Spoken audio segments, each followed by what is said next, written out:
Fidèles auditeurs et téléspectateurs des programmes de Studio Kalangu, bonsoir et bienvenue dans ce nouveau numéro hebdomadaire du Forum de la presse. L'émission qui réunit des confrères du paysage médiatique nigérien pour analyser des faits marquants de l'actualité de la semaine écoulée. Au menu du Forum de la presse de ce soir, d'abord la célébration de l'édition 2021 de la Journée mondiale de la liberté de la presse, célébrée le lundi 3 mai dernier sous le thème L'information comme bien public. Ensuite, nous discuterons du début de la campagne de vaccination contre la COVID-19 en région depuis le mardi 4 mai dernier. Enfin, nous terminerons avec l'installation officielle des nouveaux élus locaux et municipaux issus des élections locales du 13 décembre 2020 dont le coup d'envoi avait été donné le 26 avril dernier par le Premier ministre chef du gouvernement Oumoudou Mohamedou. Pour discuter de tous ces sujets, nous avons le plaisir de recevoir ce soir d'abord Maïmouna Diado, elle est journaliste indépendante. Garé Amadou, il est journaliste au quotidien La Nation. Et enfin, Husseini Issa, il est journaliste indépendant également. À la modération de ce forum, je suis Michel Deji.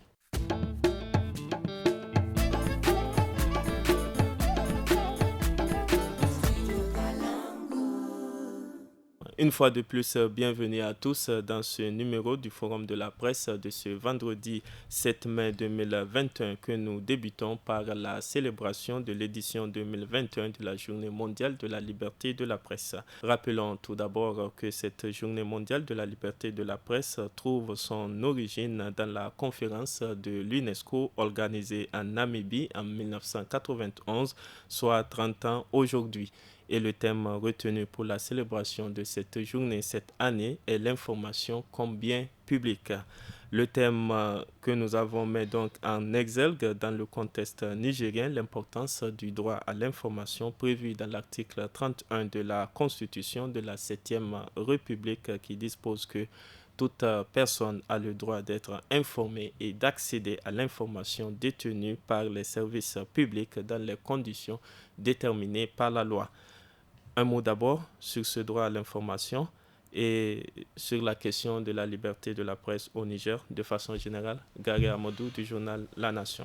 Oui, ce qu'on peut dire, c'est que effectivement, quand on regarde ce qui se passe sur le continent, dans d'autres pays, vraiment, on peut s'estimer heureux qu'au Niger, la liberté de la presse est vraiment effective.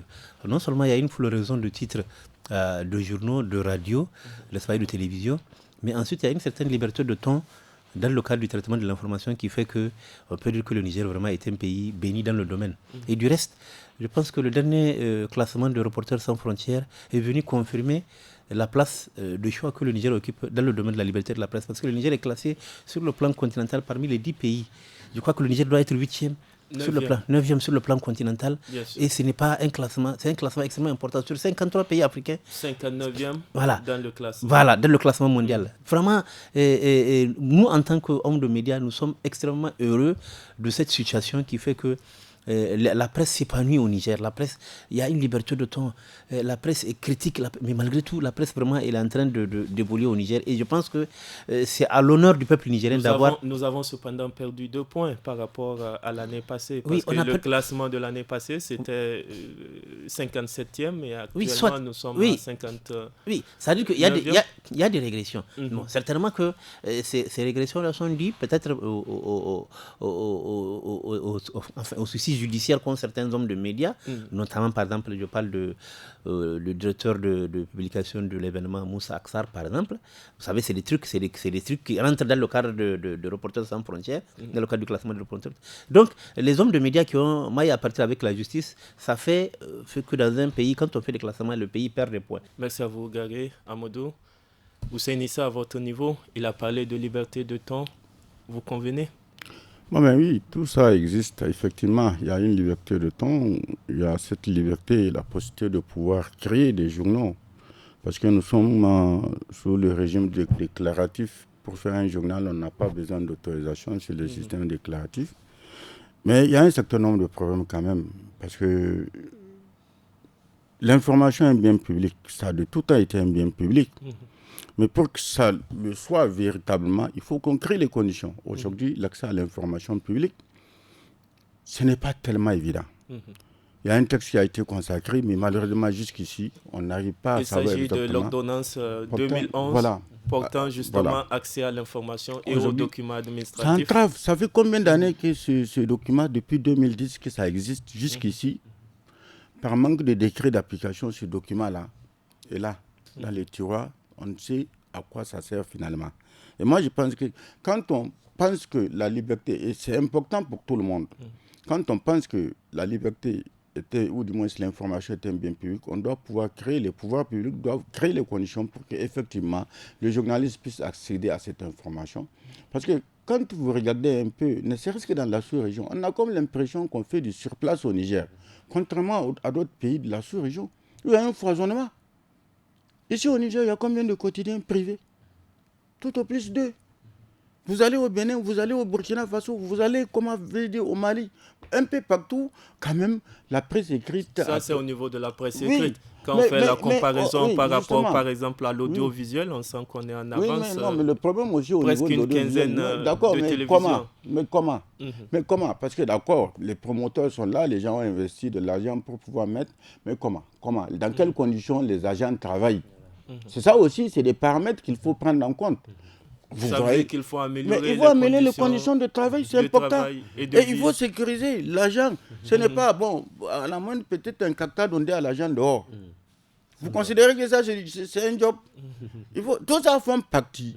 Moi, à mon sens, tout ça, parce que quand l'agent n'est pas sécurisé, du jour au lendemain, il sait qu'il peut se retrouver, parce que tout simplement, il a eu, une prise de bec avec le promoteur.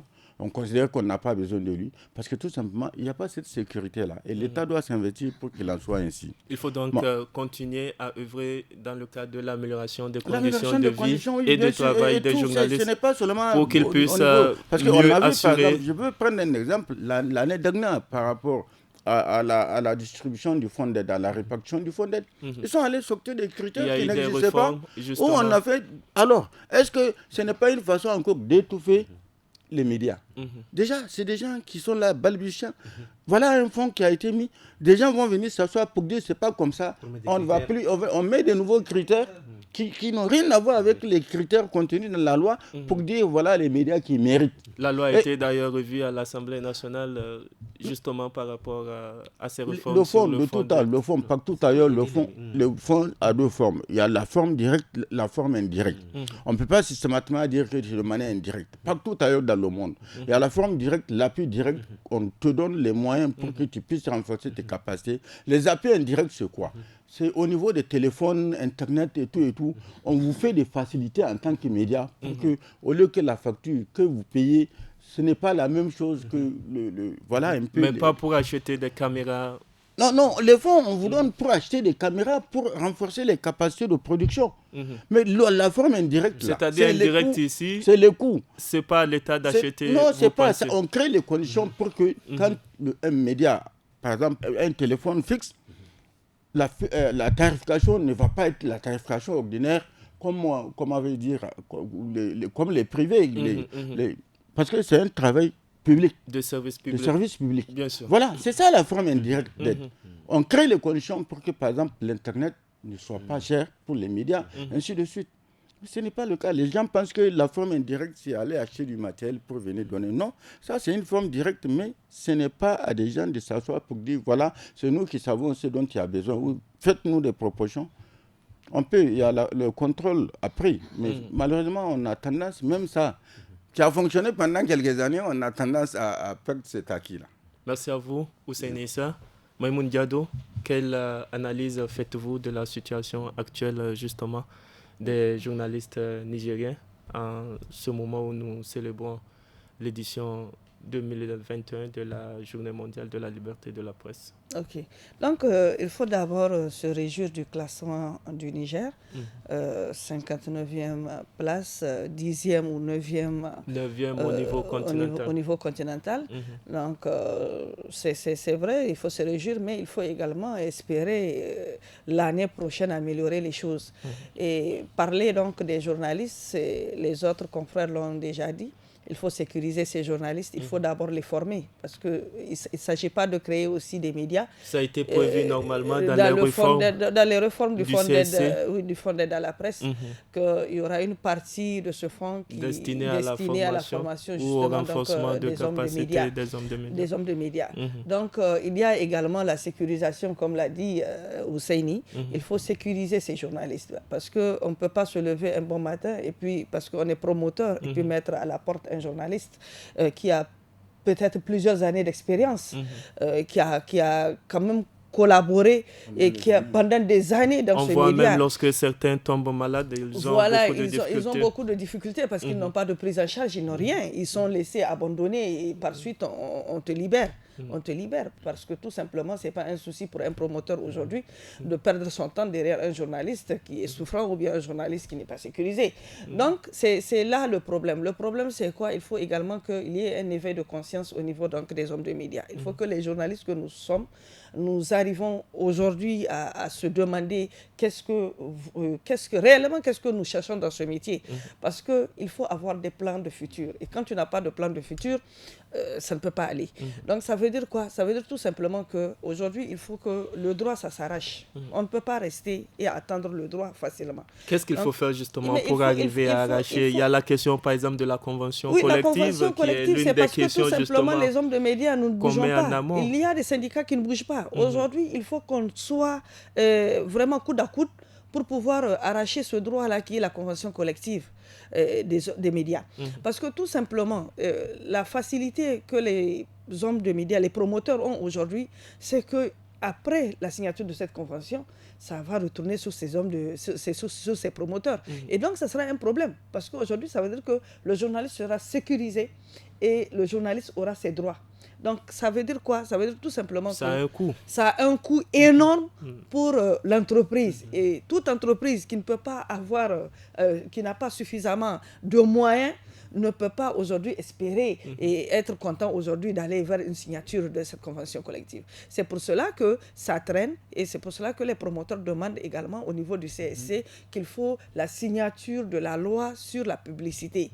Parce qu'ils pensent que c'est avec cette signature de la loi sur la publicité, ça peut vraiment les aider. Il y a eu déjà la loi sur la publicité, il faut voir peut-être les aspects pour qu'elle soit mise en œuvre. Oui, pour qu'elle soit mise en œuvre, c'est ça. Mais quand ce n'est pas mis en œuvre, c'est un problème. Il faut pas... Oui, on ne peut pas signer et puis laisser ça dans un tiroir quand même. Donc, il faut vraiment essayer de revoir tous ces contours-là pour permettre que vraiment, aujourd'hui, au Niger, que ces journalistes puissent éventuellement faire leur travail de journalistes.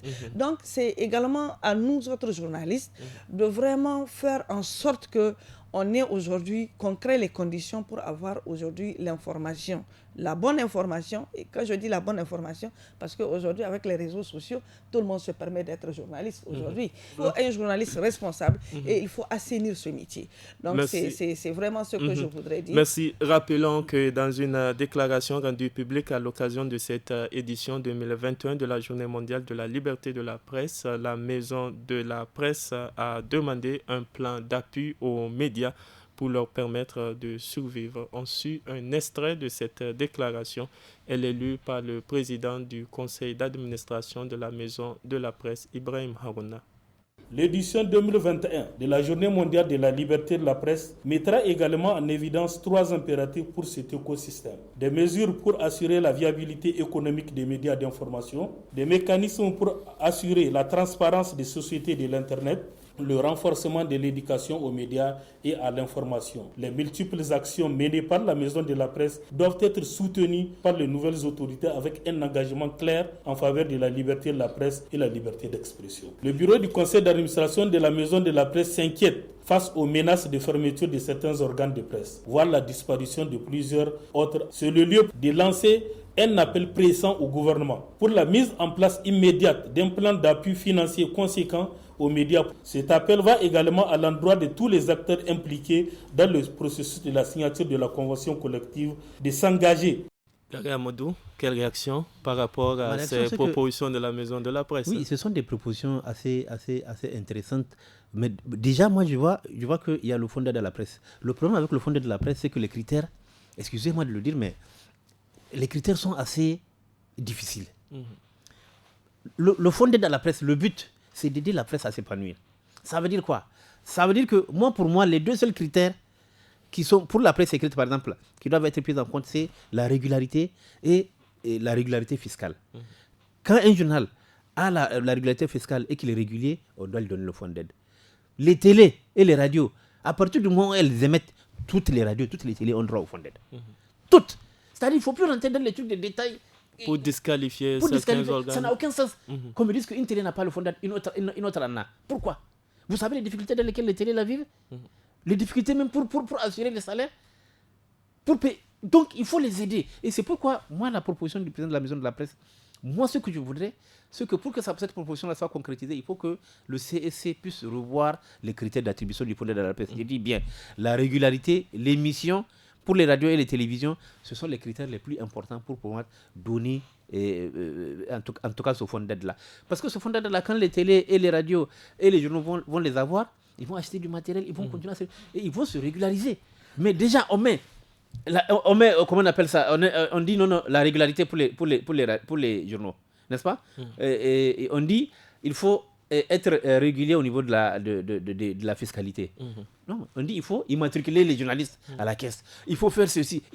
Mais pour immatriculer les journalistes à la caisse, il faut déjà leur donner un salaire, et c'est difficile pour les organes de presse. C'est-à-dire c'est compliqué. Donc le CSC doit pour moi revoir les critères là pour que le fonds d'aide soit accessible à tous les médias. Gary, en dehors même, on vous a bien compris, mais en dehors du fonds d'aide à la presse, est-ce qu'il n'y a pas d'autres moyens ou d'autres stratégies pour renforcer justement... Non, le moyen c'est l'enveloppe là, du fonds d'aide là. Parce que l'enveloppe ne fait que 200 millions de francs. Mais c'est là où j'en viens. Il faut c'est un aspect parmi tant d'autres. Pour moi, 1 milliard attribué à la presse chaque année n'est pas de l'argent jeté par la fenêtre. Pour moi, le fonds d'aide là, il peut aller à 1 milliard pour que tout le monde puisse avoir et que tout le monde puisse commencer à s'épanouir, parce que le travail que les journalistes font là, c'est un travail d'intérêt public. Bien sûr. L'information. Et donc, moi, je pense que les 200 millions là, franchement, c'est dérisoire. L'État doit revoir sa copie pour augmenter ce fonds d'aide-là, pour permettre à ceux que le plus grand nombre puisse en avoir. Et surtout, j'ai dit, éviter de nous mettre des critères vraiment qui alourdissent le processus et qui écartent d'autres personnes. Non, tout le monde a en principe droit. En dehors de ça, il y a aussi la question de la loi portant sur la dépénalisation qui a été adoptée en 2019. Ça a été d'ailleurs dit dans le rapport de Reporters sans frontières, qui estime qu'il arrive que les autorités ou disons la justice n'appliquent pas la loi que nous avons portant régime de la liberté de la presse, qui est l'ordonnance qui date de 2010. Et il arrive donc qu'on applique aux journalistes nigériens soit le code pénal ou la loi sur la cybercriminalité. Tout cela, qu'en pensez-vous? Mais c'est ça en fait, tout ça c'est un combat, mais je pense qu'il faudrait d'abord qu'on puisse mettre en adéquation tous les textes. Parce qu'au niveau du code pénal là, il y a des dispositions qui sont pénalisantes par rapport à certaines peines. Et tant qu'on n'harmonise pas la loi sur la dépénalisation avec le code pénal, tant qu'on n'harmonise pas, eh bien le juge, celui qui a le code pénal devant lui, quand il voit une infraction, il voit un citoyen qui commet une infraction. Voilà le problème. Et donc, même si la loi sur la dépénalisation existe, dans le code pénal, il y a des dispositions qui ne sont pas en tout cas harmonisées avec la loi sur la dépénalisation, qui fait qu'il y a des marges de manœuvre pour le juge d'inculper un journaliste. C'est un combat qu'on doit faire pour l'harmonisation des textes. Et je pense que tous les confrères sont interpellés et l'État aussi doit y mettre du sien pour qu'on puisse arriver à des résultats qui puissent permettre en sorte qu'un journaliste, il ne doit en aucun cas aller en prison. Merci, on vous a bien compris. Voilà. Donc, il faut donc mener le combat, comme vous l'avez dit. Nous allons accélérer pour aborder les autres sujets de ce forum. Ousseinissa, selon vous, que faire pour réussir à améliorer l'image de la presse nigérienne et lui permettre d'être plus crédible face à tous les défis de l'heure au Niger? Comment faire? Que faire? Avec quoi? Avec quel partenaire? Tout ça. D'année en année, c'est la précarité totale. Les gens Il y en a qui viennent parce qu'ils n'ont rien à faire. Après, au bout d'un certain temps, s'ils trouvent une porte de sortie, ils s'en vont. Ils ne viennent pas parce qu'ils ont l'amour du travail. Ils viennent, c'est momentanément, je suis là, le temps que je trouve autre chose à faire. La seule façon de faire, moi je dis, d'accord, il faut renforcer le fonds d'aide, mais il faut trouver aussi d'autres mécanismes. Par rapport à l'accès à l'information donc aussi. vous pensez que ça a un impact sur l'indépendance des journalistes? Oui, mais ça a l'indépendance. Mais attends, quand on est dans la précarité, tu n'es pas indépendant, s'il te plaît. Il faut trouver à manger d'abord. Tu viens, tu n'es pas sûr. Il faut aller à un séminaire ou à un machin, une couverture, on te donne 5 000. C'est avec ça que tu vas te débrouiller, s'il te plaît. Ailleurs, allez-y voir. Ailleurs, un journaliste, quand vous le voyez, tu es obligé de respecter. Même les hommes politiques, quand ils voient les journalistes, ils sont obligés de les respecter. Parce qu'ils savent c'est qui. Ils savent c'est qui, que c'est quelqu'un qui peut détruire ma carrière. Mais ici, c'est quoi? C'est les journalistes qui courent après. Qu'est-ce qui fait ça? C'est la précarité. Le gars, tu as un baptême, il faut aller voir, je vais aller voir un tel. Alors que tu travailles dans une rédaction, tu dois normalement être sécurisé de ce point de vue pour qu'au moins Merci, on vous a bien compris. On parle de tout, sauf de l'essentiel. Moi, je vais insister là-dessus. C'est bien compris. Il faut améliorer. Un mot, oui, Maïmouna Diado, un mot. Je voudrais juste, en quelques secondes. Je voudrais juste rappeler, peut-être à Garé, se demander d'abord pourquoi le CSC a révisé la loi par rapport justement au fonds d'aide. Parce qu'il y a des médias qui ont eu l'occasion d'avoir le fonds d'aide, qui ont eu le fonds d'aide pendant plusieurs années, mais qui n'a rien servi. Ça veut dire quoi? Ça veut dire tout simplement que les bénéficiaires de ce fonds d'aide, c'est les promoteurs, en fait qui jouissent de ce fonds d'aide. Il faut donc et mener les la journalistes réflexion. qui font le travail, à la fin, ne se retrouvent avec rien. Il n'y a pas d'amélioration de leurs conditions de vie. C'est à cause de ça, le CSC avait prévu la question de la formation. Voilà, justement, parce que nous avons vu certains promoteurs aujourd'hui, quand ils prennent le fonds d'aide à la presse, ils se disent que c'est pour eux. C'est pour eux et c'est il pas faut pour donc le personnel. revoir Donc, tout il faut cela. revoir tout cela Nous passons au deuxième sujet. Qui sont les journalistes. Merci Maïmouna Diado. Nous passons au deuxième sujet de ce forum de la presse. Il s'agit du début de la campagne de vaccination contre la COVID-19 au niveau des autres régions du pays depuis le mardi 4 mai dernier. Avez-vous une idée sur comment ces vaccinations se passent à l'intérieur du pays, les vaccins disponibles et la manière dont les populations apprécient cette initiative? Gary Amadou. Bon, vraiment, je n'ai pas d'informations. Bon, j'ai vu le ministre de la Santé, il s'est fait vacciner. J'ai vu... mais apparemment, ce que j'ai constaté, les gens ne se bousculent pas pour la vaccination là. Bon, avec tout ce qu'il y a eu comme scandale en Europe, AstraZeneca, les effets secondaires. Bon, finalement, ça a été homologué, AstraZeneca. Oui, mais entre-temps, la peur s'est installée. Mais je pense que ces vaccins-là sont quand même en tout cas le meilleur moyen pour pouvoir se prémunir. On va aller se faire vacciner, c'est sûr. Mais on va un peu traîner les pieds. C'est-à-dire que quand les gens vont, je ne sais pas, quand on va être complètement fixé sur l'absence du risque, je pense qu'on peut se présenter au niveau du centre pour faire les vaccins. Et ensuite, c'est plusieurs doses en plus.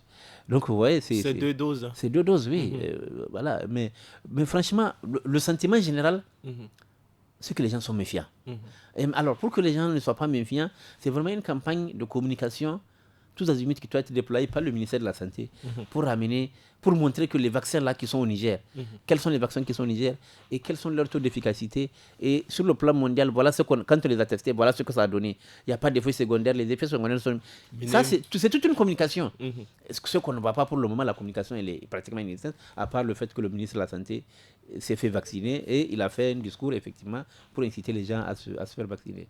Vraiment, pour le moment, j'ai dit, le sentiment général, c'est la méfiance. La méfiance. Hussein Issa, qu'est-ce qu'il faut alors pour qu'on arrive à avoir des résultats satisfaisants et qu'on finisse avec cette méfiance justement contre certaines personnes? Bon, on dit que ça a commencé la campagne. Mais jusqu'ici, moi, je ne sais même pas c'est où on fait.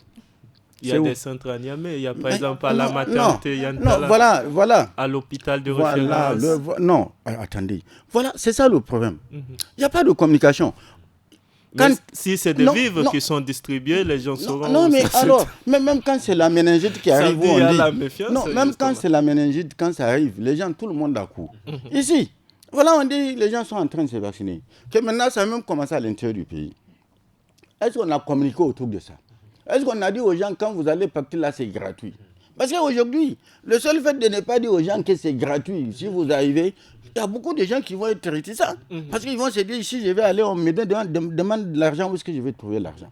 Tout ça là, il faut communiquer quand on veut avoir le maximum de gens. Pourquoi deux autres? Tout ça là, on ne parle pas. On dit qu'il faut se faire vacciner pour. Avant, quand c'était la bavette, si tu ne portes pas bavette, on a même mis machin sanction, ou comment on appelle ça? Il y a eu un décret. Décret portant sanction pour les bavettes. Plusieurs sanctions. C'est allé où? C'est allé où? On ne sait pas faire les choses, nous. Pour amener les gens, inciter les gens à aller faire vacciner massivement. Il faut trouver des sites, même dans les quartiers, où on peut venir. On dit de tel jour à tel jour, c'est dans tel quartier. On va toucher le maximum des gens. S'il faut rentrer dans le taxi pour partir à l'hôpital. Il a parlé de la question de la gratuité. Est-ce que vous pensez que c'est un aspect qu'il faut prendre en compte? Vous pensez, vous, Maïmouna Diado, que la population ne sait pas que la vaccination est gratuite? Bon, je me dis que dans toutes les communications, en tout cas du ministre de la Santé, il a toujours dit que c'est gratuit, que la vaccination, elle est gratuite. Donc, mais je ne sais pas, mais peut-être autour de ça, comme ils l'ont dit, il faut une communication, une grande communication. Parce que comme nous sommes au Niger, et nous savons qu'il y a plus d'analphabètes, en tout cas au Niger. Donc il faut essayer d'amener ces hommes, ces femmes, ces jeunes à comprendre l'efficacité d'abord du vaccin. Et ensuite, comme ils l'ont dit, le nombre de doses, en tout cas les 2 doses. Pourquoi 2? Et également, il faut d'abord faire en sorte que les Nigériens sachent que réellement le coronavirus existe. Parce que jusque-là, il y a ceux qui se méfient, qui continuent à dire que ça n'existe pas. C'est quelque chose qui a été inventé par l'Occident. Donc, ou que certains sont immunisés alors que ce n'est pas scientifiquement prouvé. Et les Nigériens se disent qu'aujourd'hui, on a le soleil, nous avons la chaleur, donc c'est quelque chose vraiment, un virus que nous, on est épargnés. Il faut rappeler qu'il y a des avantages par rapport à cette vaccination. Pour les voyages, il y a aussi la question des pèlerins, c'est important de le rappeler. L'année passée, il n'y a pas eu de Hajj. Cette année, il y aura Hajj, mais il y a des nouvelles mesures qui ont été imposées par les autorités saoudiennes. Et parmi ces mesures, il y a justement la question de la vaccination. Mais maintenant, c'est ce que nous sommes en train de dire. On est tous d'accord qu'il faut la communication. Sans la communication, vraiment, on risquerait de passer à côté. Et ensuite, c'est bon, j'ai vu le lancement dans les autres régions. C'est vrai, les échos nous parviennent un peu, que voilà, les gens se font vacciner. Mais se font vacciner comment? Parce qu'aujourd'hui, les gens attendent plus les autorités, voir les autorités se faire vacciner, d'abord pour aller se faire vacciner. La semaine passée, disons, cette semaine qui s'achève, on a vu les représentants quand même de beaucoup d'institutions onisiennes. Nous avons la chef de la délégation de l'Union européenne. Michel, nous sommes au Niger. Toutes ces personnes se sont fait vacciner. On parle des autorités nigériennes, Michel. Donc, il faut revenir à ces autorités nigériennes. On a parlé du ministre. Aujourd'hui, dans les régions, les gouverneurs doivent montrer... doivent donner l'exemple au niveau local. Les préfets doivent donner l'exemple. Les nouveaux maires doivent donner l'exemple. C'est des choses comme ça qui rentrent dans la communication. Et c'est encore plus facile d'être plus proche de la population et de leur montrer que moi, je me suis vacciné. Pourquoi pas toi? Parce que là, je vois que je me suis vacciné, tu m'as vu. Abordons le 3e sujet de ce forum de la presse du studio Kalangu. Il s'agit de l'installation officielle des nouveaux élus locaux et municipaux issus des élections locales du 13 décembre 2020, dont le coup d'envoi avait été donné le 26 avril dernier par le Premier ministre chef du gouvernement, Oumoudou Mohamedou. Ces élus sont, faut-il le rappeler, issus des élections locales et municipales du 13 décembre 2020. On l'a dit. Quelles sont les dernières nouvelles par rapport à cette installation des élus municipaux et régionaux? Maïmouna Diado. Les dernières nouvelles, c'est que déjà les 5 maires sont déjà connus. À Niamey. Ils ont été installés par le président de la ville de Niamey. Le maire central. Le maire central de la ville de Niamey, Omar Dogari. Donc, c'est vraiment à féliciter parce que du lancement et de l'installation, ça n'a pas pris du temps. Ça veut dire qu'on regarde comment les choses se sont passées. C'est des élections libres et qui ont posé leur choix sur vraiment ces maires qui ont été élus. Maintenant, ce qu'il faut essayer de dire, d'attirer leur attention, c'est qu'aujourd'hui, il faut mettre la politique de côté et travailler pour cette population. Quand je dis mettre la politique de côté, ça veut dire que nous avons la politique derrière nous, mais maintenant vous êtes installés en tant que maire, c'est pour pouvoir travailler, être à côté de ces personnes, de ces populations. Dans le cadre de la décentralisation. Dans le cadre de la décentralisation, faire en sorte de travailler pour le bien-être de cette population. Merci beaucoup. Voilà. Quels sont les défis qui se posent à ces nouvelles autorités municipales et régionales ou Nissa? Bon, mais vous savez, la décentralisation suppose quoi? C'est de délocaliser, amener, comment dirais-je, l'autorité à côté des citoyens.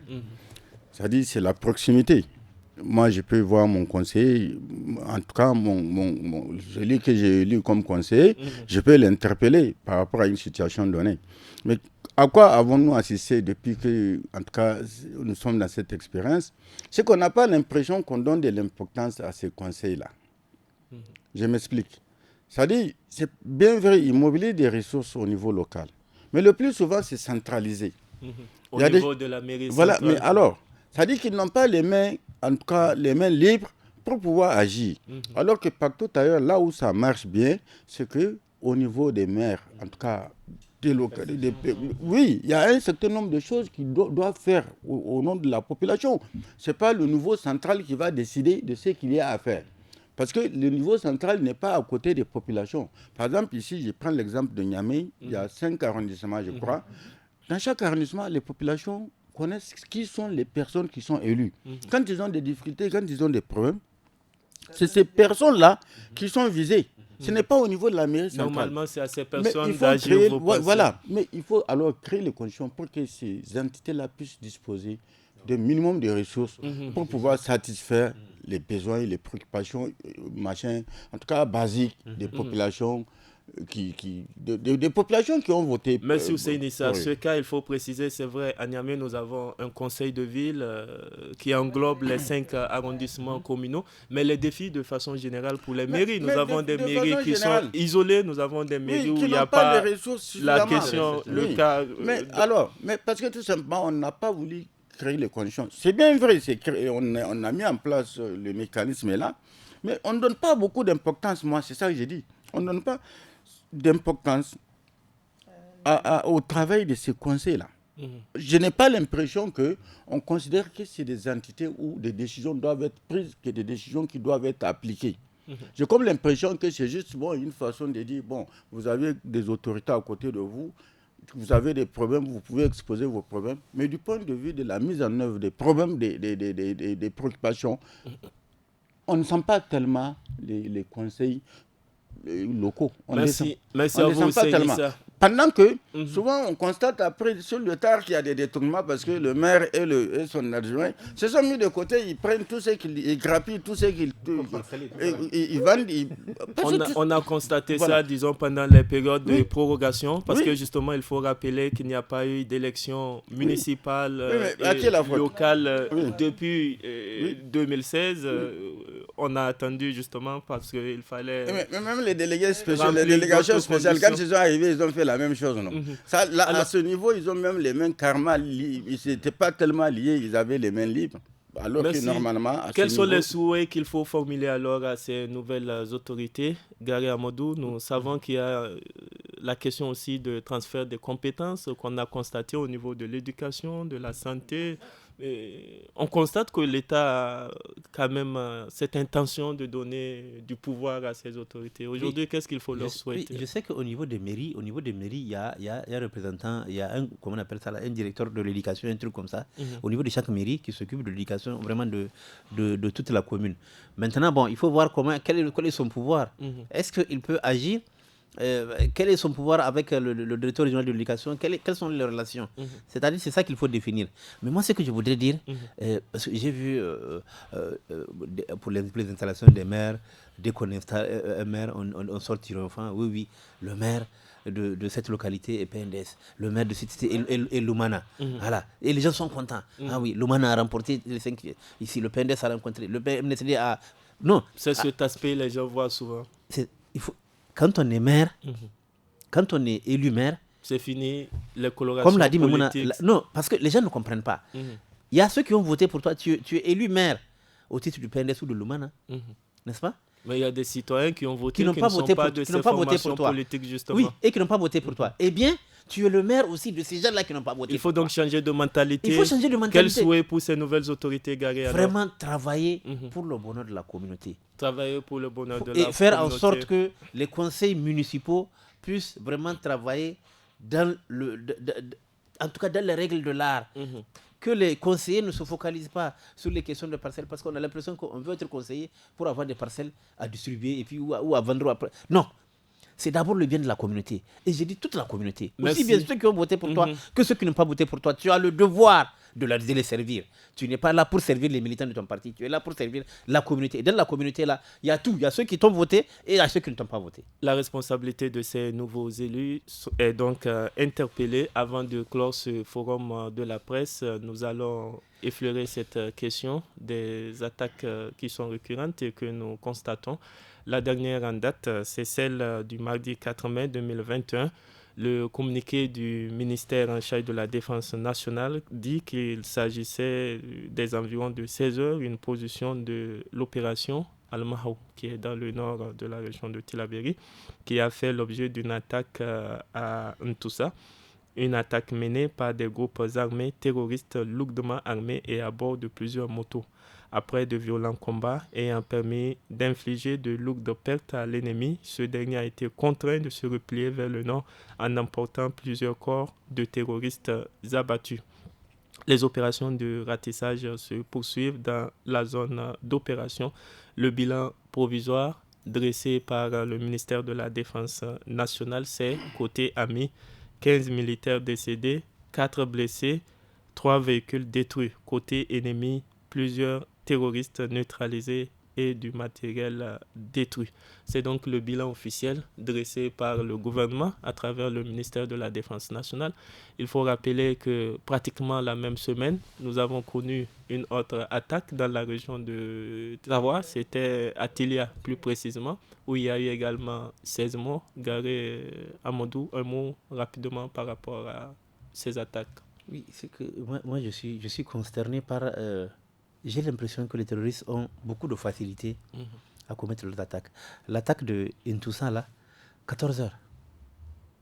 En pleine journée. 14 heures, l'attaque. Et encore, une attaque contre une opération militaire. Al-Mahou. C'est-à-dire, vraiment, je ne comprends plus rien, Michel. Je ne comprends. Et je m'inquiète. Parce que je me pose des questions. J'ai dit, on est en train de faire une guerre classique contre des gens, alors que c'est une guerre asymétrique. Des gens qui viennent à moto, on veut les poursuivre avec des véhicules. C'est dépassé alors ça. Alors qu'il n'y a pas de goudron souvent dans ces zones. Mais et puis ils mettent des mines. Mais ils mettent des mines. Ouais. Mais mais ils mettent des mines. Mais donc c'est quoi le meilleur moyen? Souvent, on a l'impression qu'ils connaissent mieux ces zones, les terroristes. Non, c'est même pas une question de connaître cette guerre-là. Si on ne met pas les moyens aériens, eh bien on l'a perdu. Ça me fait du mal de le dire. Tant qu'on n'utilise pas les moyens aériens là, on ne gagnera pas cette guerre là. Les petits les combattants en rayon là qui sont sur les motos là, ils vont nous gagner. C'est votre avis, il faut renforcer les moyens aériens. Les moyens aériens, parce que c'est ça qui permet de faire une contre-attaque et d'intercepter l'ennemi avant qu'il ne puisse fuir et de le neutraliser. Le plus vite possible. Le plus vite possible. Mais si vous prenez des véhicules pour des gens qui sont en moto, qui peuvent rentrer dans un ravin, sortir, mais vous allez où avec eux? Donc, et même l'arrivée des renforts, les renforts doivent être aériens. Si Déby, l'armée de Idriss Déby, l'armée nationale tchadienne, arrive à repousser des colonnes rebelles, c'est grâce aux hélicoptères de combat dont elle dispose, qui volent et qui bombardent. La rébellion elle-même, elle le dit. Elle est constamment bombardée. La guerre moderne, c'est comme ça. Ce n'est pas les 4x4, on met du carburant, on prend avec... Non. Merci. Il faut renforcer donc les moyens, notamment aériens, bien sûr, pour renforcer ce combat contre le terrorisme. Où sont les hélicoptères? Hussein Issa, un mot rapidement. Quelle analyse par rapport à cette situation? Comment faire pour renforcer cette sécurisation des personnes et de leurs biens sur l'ensemble du territoire national et à réussir à combattre ce terrorisme qui menace pas seulement notre pays, mais disons tout l'espace sahélien et régional. Moi, je suis d'accord avec ce que vient de dire Gary. Il faut des avions. C'est pas compliqué, il faut des avions. Et ce qui me désole, quand les Blancs sont arrivés, on dit c'est pour nous aider à surveiller nos frontières et tout l'espace. Ils sont là, avec les avions qu'ils ont. Nous-mêmes, nous en avons. Ça sert à quoi? C'est des zones où on dit les motos sont interdites. Ça fait plus d'une année, toutes ces zones-là. Comment des gens peuvent venir en plein jour? 200 combattants, 200 motos. À bord de plusieurs motos. Ils vont carrément, de manière frontale, s'en prendre à une position militaire. Et ils font des heures de combat. Et on dit qu'à la fin du combat, ils ont pu récupérer leurs morts. Ils ont pu se replier, ils ont détruit. Après avoir fait ces dégâts-là, on se pose bien des questions. On se pose bien des questions. Finalement, qu'est-ce que les gens veulent? C'est quoi toutes ces dispositions, le fait de dire état d'urgence, ça a servi à quoi? Ça sert à quoi? Si on ne peut pas contenir, parce que moi je peux comprendre, j'ai dit jamais en matière de guerre asymétrique on peut contenir les attaques. Mais ce n'est pas en soi là le problème. Le problème, ce n'est pas laisser l'ennemi venir frapper et fuir. Et tranquillement, en plein jour en plus. Faire des dégâts et fuir. Moi je dis, quelque part, il y a anguille sous roche. C'est inadmissible quand même. Moi, je ne comprends pas ce qui se passe. Je ne comprends vraiment pas. Nous avons des hélicos de combat. Je me rappelle quand les deux Blancos, les deux enfants, les Blancs là ont été enlevés à Toulouse là. C'est des avions qui ont décollé des avions français, des hélicos français qui ont décollé de Tchad, qui les ont interceptés. Si nous avons des avions qui décollent ici, quand les gens, au moment où ils sont en train d'opérer, les avions peuvent arriver en 25, 40, 30 minutes, les avions sont là, sur place. Et puis on les bombarde et puis c'est tout. Vous pensez que si on passe par ce mécanisme, mais vous l'avez dit, on va renforcer, on va amener, ils vont toujours venir attaquer. Parce que finalement, aujourd'hui, ça devient même une espèce de... Ils nous défient. Non, ils n'ont plus peur en fait. Non, ils savent qu'aucun avion ne décollera. Voilà le problème. Ils savent qu'aucun hélicoptère ne viendra. Ça veut dire que les terroristes se sentent en sécurité, mais ils savent, je vous jure, Michel, les terroristes savent qu'aucun hélicoptère de l'armée nigérienne ne viendra les bombarder. Maïmouna Diado, un mot, comment faire pour vaincre ce terrorisme sur l'ensemble du territoire national? Puisque c'est une question de survie quand on voit des populations qui sont endeuillées, qui sont et tout un peuple. Je suis d'accord sur ce que les deux confrères ont dit. Que vraiment, c'est plus la guerre classique. Il faut dépasser cette situation de guerre classique.